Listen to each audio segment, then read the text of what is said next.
Bonjour à tous et à toutes. Je suis très, très, très heureuse d'être avec vous aujourd'hui dans ce premier live en version française. C'est un premier épisode, d'une série de lives que j'ai souhaité lancer, ce mois-ci. En fait, c'est d'ailleurs mon premier live en français. J'ai l'habitude de faire des lives en anglais, mais j'ai décidé en fait de commencer quand même des lives en français parce que vous étiez nombreux et nombreuses à me le demander. Pour ceux qui ne me connaissent pas, je vais me présenter. Je suis Siham Malek, je suis experte d'études de marché et de stratégie de marque. Ça fait plus de 22 ans que je travaille dans ce domaine, les petites 22 ans. Donc, j'accompagne les marques des grandes marques, des petites marques, des multinationales, des entreprises locales dans la compréhension de leurs consommateurs, dans la compréhension de leur marché. Je les accompagne aussi à mieux se positionner dans le marché, à réussir, à éviter des erreurs qui émanent d'une mécompréhension du marché, d'une mécompréhension du consommateur. Je suis aussi auteur du livre Brand Impact through Consumer Insight. C'est un livre que j'ai lancé l'année dernière. C'est un livre en version française. C'est un livre que j'ai écrit avec cœur. Je l'ai écrit avec un purpose. Je l'ai écrit avec un objectif de démocratiser les études de marché. Donc, à travers mes longues années d'expérience dans les études de marché, j'avais remarqué que les études sont en général peu utilisées ou mal utilisées ou pas du tout utilisées par mécompréhension ou parce qu'on ne comprend pas l'intérêt et l'avantage de faire des études, l'avantage de mieux comprendre son consommateur. Qu'est-ce que une étude bien faite pourrait nous ramener? Quel est le ROI, le Return on Investment d'une étude? Donc, je voulais démocratiser les études et à travers ma recherche, parce que moi, je suis dans le domaine depuis un certain moment, je lis des livres différents, je lis des livres sur le branding, je lis des livres sur le marketing, mais il n'y avait pas de livre simple sur les études de marché, comment l'étude de marché déjà accompagne le marketing, comment il accompagne le cycle d'un produit de la naissance de l'idée jusqu'à le suivi d'après lancement, le suivi après plusieurs années, la maturité sur le marché, comment les études de marché peuvent vous aider à chaque étape du cycle de vie d'un produit. Et donc ça, c'était l'idée derrière mon livre. Le livre a été lancé avec succès. J'ai eu beaucoup de retours, beaucoup de commentaires de beaucoup de gens qui ont trouvé que le livre était vraiment très simple, un langage très simple. Il n'y avait pas il y avait pas de vocabulaire technique, donc c'est un livre qui est accessible à tout le monde. Comme j'ai dit, il est sorti en version anglaise. La bonne nouvelle, c'est que je le sors très bientôt en version française. Il est déjà fini. La version française est faite. Donc, dans quelques semaines, juste le temps de faire quelques formatines, préparer le lancement et il va être entre vos mains. Mais avant de lancer la version française, je me suis dit qu'il fallait que je vous rapproche un peu plus de mon métier, que je vous rapproche un peu plus de ce que vous allez trouver dans le livre et que je vous parle de comment les études de marché peuvent vous aider à croître, à faire croître vos marques et comment ils peuvent vous aider à éviter des erreurs fatales des fois, des erreurs monumentales, des erreurs qui coûtent très très cher. Et croyez-moi, il n'y a pas que les petites marques, il n'y a pas que les petits entrepreneurs, il n'y a pas que les entreprises qui n'ont pas de budget qui font ces erreurs-là. Il y a même les grandes marques qui commet des fois des erreurs fatales, des erreurs qui coûtent des millions et des millions et des millions de dollars et d'euros. Donc, comme j'ai dit, je suis très heureuse d'être là avec vous aujourd'hui. Et aujourd'hui, j'ai décidé de parler de 3 erreurs, ou on va dire 3 learnings que je veux partager avec vous. Donc, le premier learning, c'est d'abord se lancer sur un marché ou lancer un produit ou lancer une innovation ou une nouvelle campagne sans validation du besoin réel du consommateur. Et là, je vais revenir un petit peu en arrière pour vous parler d'un cas qui est connu, un cas dont j'ai parlé dans mon livre, dans l'introduction de mon livre. C'est une start-up qui a en fait qui était lancée à la Silicon Valley et qui a pu lever plus de 120 millions de dollars. C'est une somme énorme. Une start-up qui lève 120 millions de dollars, ça veut dire qu'elle a pu convaincre et les médias et les agences et les consultants et les investisseurs. Et donc, c'était normalement une start-up qui a un produit qui devrait réussir. Et ben, la fin était totalement différente. Donc, cette start-up-là, c'est Juicero. Je ne sais pas si vous avez déjà entendu parler de la start-up. Si vous l'avez fait, écrivez-moi des oui. Je peux voir vos commentaires sur le chat. J'aimerais bien voir qui est avec moi aujourd'hui. Donc, comme je disais, Juicero est une start-up qui a été lancée dans la Silicon Valley et qui a fait, bon, en fait, elle a convaincu les médias en parlaient tout le temps. Elle avait pu lever des fonds de 120 millions de dollars. C'est énorme, les investisseurs y ont cru, ils ont mis l'argent. Il y avait elle a pu embaucher des agences de communication qui ont créé des magnifiques campagnes, un storytelling formidable. Mais qu'est-ce qu'elle faisait, cette start-up-là? En fait, la start-up avait développé une machine pour presser du jus. Une machine technologique hyper sophistiquée, design, qui permettait aux consommateurs de presser chaque jour du jus frais. Et donc, ça veut dire que elle venait là répondre aux besoins d'avoir des produits frais pardon, tous les jours. Donc, la machine, le concept derrière la machine, c'est de mettre un sachet de fruits qui est délivré par l'entreprise et on le squeeze avec la machine. La machine coûtait 700 $. Donc, ce n'était pas ça le problème. OK, elle convainc, les consommateurs l'achètent, mais au bout de quelques semaines, c'est la cata. En fait, les consommateurs se sont rendus compte que là, ils pouvaient presser les sachets de fruits avec la main et que le résultat était pareil. Donc, ils n'avaient pas besoin d'une machine aussi sophistiquée pour presser, pour avoir leur jus de fruits.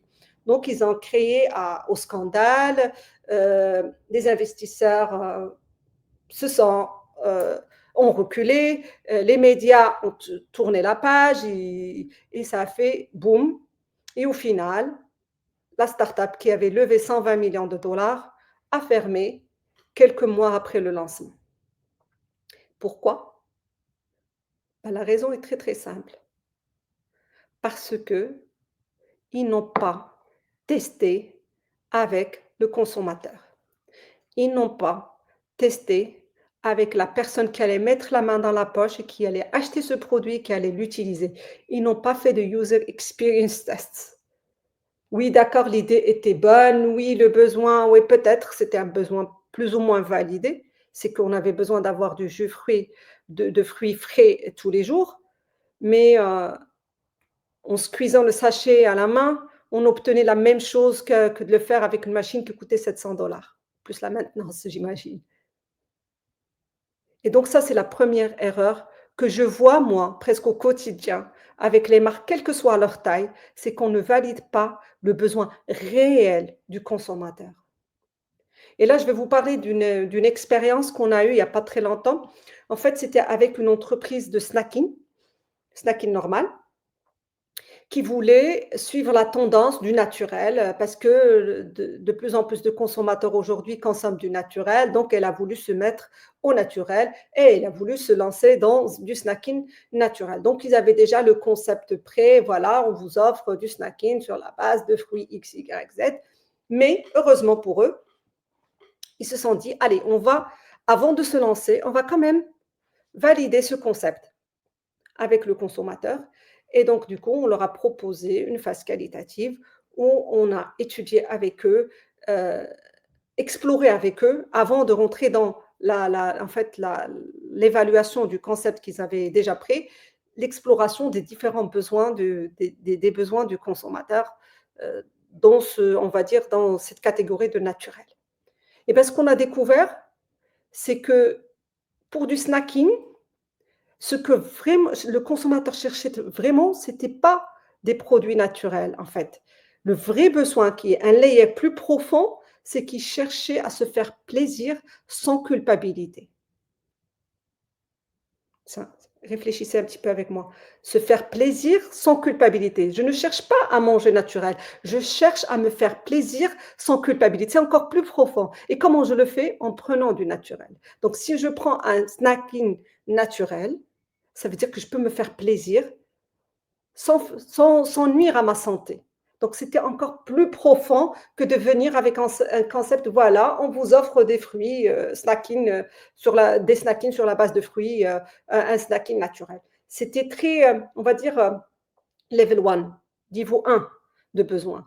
Pour aller plus profond, il fallait chercher, il fallait trouver ce insight-là qui est très très important, qui est la culpabilité. Je veux me faire plaisir sans culpabiliser.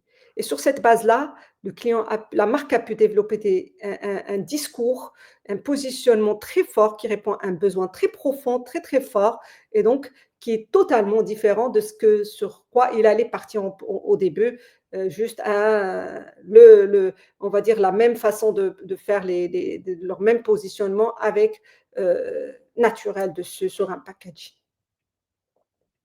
Et il n'y a pas que cet exemple-là, il y en a beaucoup, beaucoup, beaucoup. Malheureusement, pas tout le monde valide avant de sortir les produits. Et ça me ramène à ma deuxième euh, euh, croyance ou erreur qu'on voit beaucoup aussi sur le terrain avec différentes marques, c'est qu'on confond intuition et connaissance. En fait, beaucoup de marketeurs, beaucoup de décideurs pensent que ce qu'ils pensent, voient eux autour d'eux, ou ce qu'ils savent, ou ce qu'ils connaissent de leur marque, de leurs produits, c'est des réalités. Et beaucoup de temps, ce n'est pas le cas. Des exemples, moi j'en ai vu beaucoup. Par exemple, j'avais vu une marque qui a lancé un gel douche d'aloe vera parce que le CEO, parce que la femme du CEO a dit que l'aloe vera était tendance et que ça allait marcher. Alors que l'aloe vera, elle était à l'époque un ingrédient plus, on va dire, un ingrédient qui était, on va dire, segmentant à l'époque. C'était plus pour la CSP élevée et que finalement, la marque elle parlait plus à la masse, elle parlait plus à des CSP un peu moins élevés et du coup, l'aloe vera n'a pas marché avec eux. On n'a ni validé le concept, ni le produit.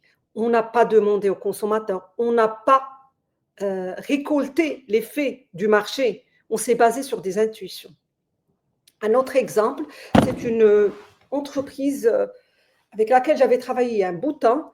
Et c'est une marque de lait locale et qui, en fait, vendait super bien, qui avait un produit qui se vendait super, super bien, sans problème. Et elle pensait que les consommateurs étaient fidèles à son produit parce qu'il avait un bon goût. Et du coup, comme la marque n'était pas très orientée marketing, un beau jour, ils se décident, allez, il y a de la concurrence qui arrive, il y a une pression sur le pricing, il y a le consommateur qui a plus de choix, maintenant peut-être qu'il va aller choisir d'autres marques, comment on va agir, comment on va faire? Ah, on va lifter un petit peu notre marque, bien sûr sans parler aux consommateurs, on va faire un changement de packaging, on va faire un changement de format, parce que c'est de la nouveauté et le consommateur cherche de la nouveauté. Christine m'a écrit, en fait, ce n'est pas qu'une question de besoin, mais aussi comment on communique avec le client. Je te vends ce que tu veux, je te livre ce dont tu as besoin. Exactement, exactement. En fait, il y a plusieurs. Moi, j'ai choisi sur ce live aujourd'hui de parler de la validation du besoin, de la confusion entre l'intuition et la connaissance, mais la partie aussi au niveau de l'implémentation, de la livraison, de la communication, c'est aussi beaucoup d'erreurs que je vois et je vais en parler dans les prochains épisodes. Donc, je disais, donc, ils se sont dit, allez, on va changer le format, on va changer le packaging parce que ça fait de la nouveauté. On sait que les consommateurs cherchent de la nouveauté. Nous, notre produit, il est bon, donc on va le rendre à plus nouveau, on va dire, plus in, et ça va suivre. Donc, ce qu'ils ont fait, c'est qu'ils ont décidé de changer le format. Et Des mois plus tard, les ventes commencent à baisser et ils ne comprenaient pas pourquoi leurs ventes commençaient à baisser et c'est là qu'ils viennent aux études pour aller voir pourquoi le consommateur commence à abandonner leurs produits. Et bien, en faisant l'étude, ils se rendent compte que le consommateur ne les consommait pas ou n'était pas fidèle à leurs produits parce que le goût était bon. C'est parce que le format était pratique. Et donc, en changeant de format, ils ont enlevé l'avantage qu'ils avaient, ils ont déplugué l'avantage qu'ils avaient auprès du consommateur. Le consommateur s'est dit, bon, je ne me retrouve plus mon format, je vais aller essayer d'autres marques ou des formats plus convenients. Ils le font, ils aiment d'autres produits, d'autres marques et ils switchent de marque. C'est une erreur qui leur a coûté énormément d'argent, qui leur a coûté des années et des années de travail et de fidélité de clients et de consommateurs. Ne jamais faire un changement aussi radical dans un marché sur la base d'intuition.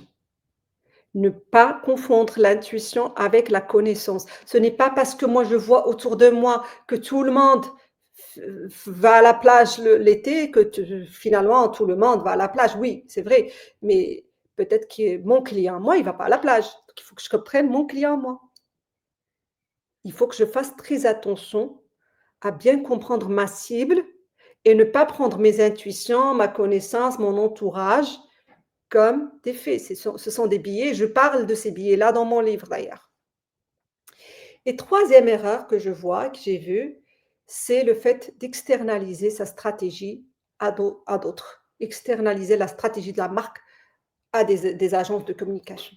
Je n'ai rien contre les agences de communication, ils font un très bon travail, mais ils sont là pour amplifier vos messages. Ils ne sont pas là pour créer votre marque. Ils ne sont pas là pour créer l'ADN de votre marque. Donc, toujours commencer en interne. Toujours commencer par l'ADN de votre marque d'abord. On n'externalise pas notre stratégie de marque à une agence de communication. D'ailleurs, les bonnes agences de communication avec qui je travaille, ils insistent toujours à ce que le client fasse un travail de développement de stratégie de marque d'abord sur une base d'une bonne compréhension du consommateur avant de commencer à travailler sur un plan de communication ou une stratégie de communication. Parce que la communication, elle ne vient que amplifier, que faire passer les messages, vos messages, ce que vous avez envie de dire à vos consommateurs. Ils ne sont pas là pour créer votre marque, ils sont là pour amplifier ce que vous avez envie de dire à votre consommateur. Comment vous allez répondre aux besoins de votre consommateur. Il faut toujours commencer avec votre propre ADN. Et d'ailleurs, je me rappelle, j'étais à une table ronde. Je ne faisais pas partie de la table ronde, mais j'étais là en tant que spectatrice. Et il y avait des CEO de grandes marques, de grandes entreprises locales. Il y avait aussi des personnes de multinationales. Il y avait une dame magnifique, formidable, qui avait créé sa propre entreprise et qui a pu croître sur la base de, on va dire, de son marketing, sur la base d'un produit de très bonne qualité, une bonne distribution, mais elle était arrivée à un point où elle devait passer maintenant intégrer le marketing, on va dire, intégrer la marque, le principe de marketing, le principe de marque dans son entreprise. Et donc, dans cette table ronde, elle a écouté un peu les exemples, les discours des autres CEO, des autres marketeurs. Et puis, à la fin, elle a dit, maintenant, je sors de cette table-là, j'ai compris qu'il faut que je fasse des choses sur ma marque. Et donc, je vais aller trouver une agence de communication et faire une campagne de communication. Et là, c'était l'erreur. Quand on a cru pendant un certain moment sur la base, on va dire, d'un bon produit, d'une bonne stratégie et commerciale, il y a sur des efforts commerciaux et on a envie de passer à la vitesse supérieure en termes de branding, en termes de création de marque, on ne commence pas par la communication. On commence par la mise en place d'une stratégie de marque forte. On commence par, et pour ça, on commence par comprendre qui on est, d'où on vient, mais aussi que veut notre consommateur, quelles sont ses attentes, quels sont ses besoins. Et sur cette base-là, on crée une stratégie de marque forte, basée sur une bonne compréhension du marché, des besoins, que ça soit des besoins fonctionnels, que ça soit des besoins émotionnels, que ça soit des besoins, sociétals. J'ai des commentaires. Je vois que les études avancent. Je vais partager, les commentaires que je reçois. Merci Niama, Neema, sorry, merci Neema pour ce commentaire.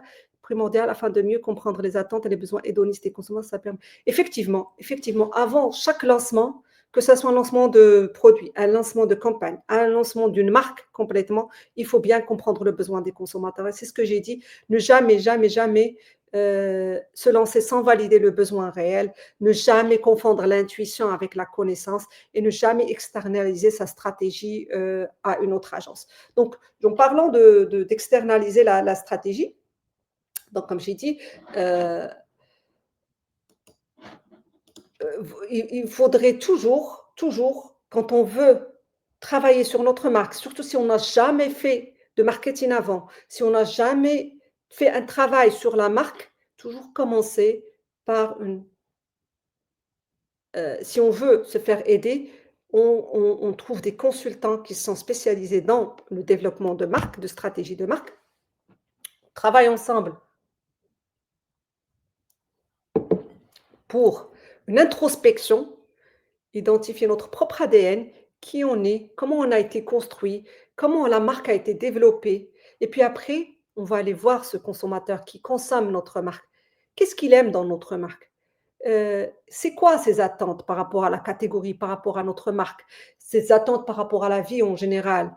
Comment la marque, notre marque et les concurrents répondent à ces besoins-là? Est-ce qu'il y a un besoin latent? Est-ce qu'il y a quelque chose, un besoin auquel aucune marque n'a répondu? Est-ce qu'il y a un besoin aujourd'hui qui reste, ou un segment de besoin aujourd'hui qui reste vide? Sur lequel je peux me positionner ou si je suis hyper bien positionnée sur ces segments-là, comment je peux me défendre? Comment je peux continuer à rester sur ce segment-là, ne pas diverger? Et je vais parler de plus en plus de ce type de en fait, de comment se positionner, comment identifier les besoins et cetera dans mes lives, dans mes prochains lives. Mais pour ce live-là, je voulais me concentrer sur ces 3 erreurs-là que je vois presque au quotidien, pas seulement avec les petites marques, mais aussi avec les grandes marques. Et je vois beaucoup de marques se lancer des campagnes de publicité pour les arrêter quelques semaines après, une semaine après, alors qu'on a dépensé des millions dessus. C'est un gâchis. Sincèrement, ça me fait mal au cœur quand je vois, par exemple, une belle campagne, en termes budget et qui passe à côté parce que tout simplement, on n'a pas validé avec le consommateur, on n'a pas checké et en général, ce n'est pas une très mauvaise pub, c'est juste qu'il y avait besoin de faire une petite modification, de parler un peu plus au consommateur, de switcher un petit truc. Et parce qu'on n'a pas validé, parce qu'on n'a pas testé, parce qu'on n'a pas vu avec le consommateur, on passe à côté d'une belle opportunité. C'est des efforts. C'est tous que les responsables marketing, les responsables de communication, ils passent énormément de temps à développer des campagnes. C'est beaucoup d'efforts, beaucoup de temps, beaucoup d'argent. Mais des fois, c'est des gâchis. C'est du gâchis parce qu'on n'a pas validé avec le consommateur, parce qu'on n'a pas vu, on n'a pas testé avec les personnes qui vont voir cette publicité, les personnes qui vont mettre la main dans la poche pour acheter notre produit. J'ai un autre commentaire de Abdullah.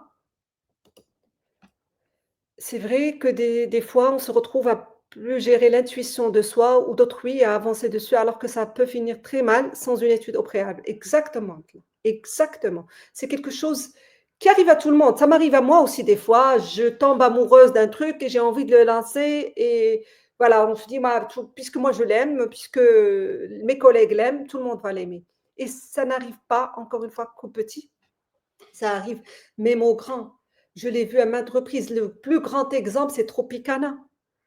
Je sais pas si vous connaissez l'histoire de Tropicana. Tropicana, c'est une marque de jus très connue aux États-Unis et qui était le leader des jus. Et puis un jour, il décide de changer de packaging sans demander aux consommateurs. Il change du jour au lendemain, il change de packaging dans les points de vente.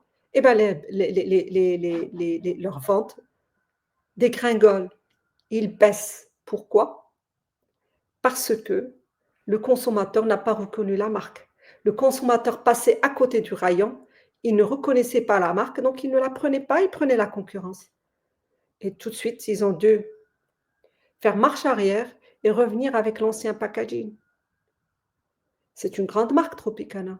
Il faut énormément d'études, mais sur ce point-là, ils se sont dit: «On ne va pas le faire. Allez, pas besoin. C'est un packaging magnifique, il est plus simple, il est plus épuré, ça va plaire, il y a la tendance». La c'est en fait ce problème de suivre les tendances. On n'a pas besoin de suivre les tendances. On a besoin de suivre les tendances qui vont nous faire du bien. On a besoin de suivre les tendances qui vont faire qui vont avec notre marque, qui ne vont pas nous nuire. Ce n'est pas toutes les tendances. Il faut pas parce que c'est une tendance que je dois le faire. Est-ce que ça convient à mon positionnement? Est-ce que mon consommateur va bien le comprendre? Est-ce que je l'ai bien traduit cette nouvelle tendance? Est-ce que ce changement-là a été bien fait? Est-ce que le client a compris ce que je suis en train d'essayer de passer comme message? C'est cette validation-là qu'il faut avoir avec le consommateur. Sinon, on perd de notre argent, on perd, l'attention de nos consommateurs parce que nos clients, nos consommateurs, eux, ils ne passent pas la journée à réfléchir à nos marques. Ils ont 1000 et 1000 décisions à faire par jour.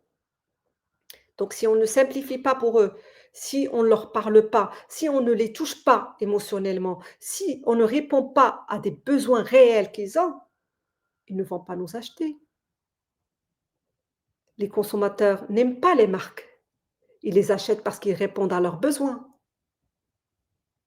Ils les achètent parce qu'ils sont là, disponibles le moment de l'achat, parce qu'ils répondent à un besoin X, Y, Z, que ça soit un besoin émotionnel, fonctionnel, sociétal, mais ils achètent les marques parce qu'ils leur parlent. Ils n'achètent pas une marque parce qu'elle est tendance. Oui, peut-être une fois, 2 fois, on va le tester, mais après, they will stick, comme on dit, ils vont rester avec les marques qui répondent à leurs besoins. Donc soyez cette marque-là. Soyez la marque qui répond aux besoins de vos clients, de votre consommateur. Quel que soit le produit, quelle que soit la catégorie où vous êtes, vous avez besoin de comprendre la personne qui est en face de vous. Vous avez besoin de comprendre quelles sont ses attentes, quels sont ses besoins et répondre avec des stratégies et des messages et des produits qui leur parleront, qui répondront à ces besoins-là. Voilà, donc aujourd'hui, j'ai parlé de 3 croyances importantes, mais qui peuvent nuire et qui nuisent déjà à beaucoup de marques, quelle que soit leur taille. Les marques qui ne valident pas le besoin réel du consommateur avant le lancement, produit, campagne, quel que soit le lancement, validez s'il vous plaît. Valider, c'est très important, ça vous fera économiser beaucoup d'efforts et beaucoup, beaucoup, beaucoup, beaucoup, beaucoup d'argent.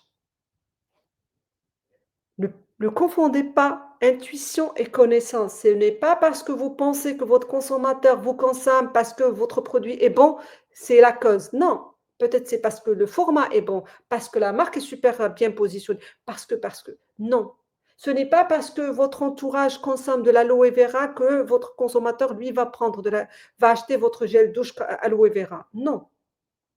Validez, s'il vous plaît, vos connaissances. Ne laissez pas ne confondez pas vos intuitions avec vos connaissances. Ce n'est pas parce que moi je crois que parce que moi je suis comme ça que oui, il y a mon client, lui, il va aimer. Non.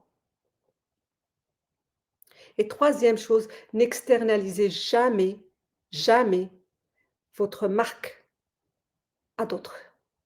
La marque, c'est votre responsabilité. Que vous soyez une personne, que vous soyez un chef de marque, un brand manager, un directeur marketing, un directeur d'entreprise, un entrepreneur, la marque, c'est vous qui la créez. Ce n'est pas les agences externes. C'est un travail qui vous appartient. Commencez par comprendre l'ADN de votre marque, si elle est déjà existante, ou créer une marque qui vous ressemble, ou une marque qui répond à des besoins suite à une étude, suite à une compréhension des consommateurs. N'externalisez jamais votre marque à l'extérieur. C'est à vous de bien comprendre le consommateur. C'est votre rôle de vous assurer que votre marque répond à un besoin, qu'elle est bien positionnée, et puis donner ce knowledge-là aux agences qui vont amplifier vos messages à travers de la communication et qui vont vous permettre de toucher une base encore plus grande de consommateurs. Voilà, j'arrive à la fin de mon live. Comme je vous ai dit, je vais faire, ça va être une série de lives que je vais faire une fois par semaine, qui accompagnera le pré-lancement de mon livre qui arrive dans quelques semaines. Ça va être des lives où je vais partager des learnings, je vais partager les erreurs que j'ai vues, je vais partager des fois des anecdotes du quotidien. Donc, je serai très heureuse de vous revoir la semaine prochaine. Et si vous avez des questions, si vous voulez que je parle d'un sujet bien spécifique, n'hésitez pas à m'envoyer des MP, des messages privés. Je serai heureuse d'en parler. Je serai aussi heureuse de me connecter avec vous et je serai heureuse de travailler avec vous si vous avez besoin de travailler sur une bonne compréhension de votre consommateur. Merci et à très bientôt.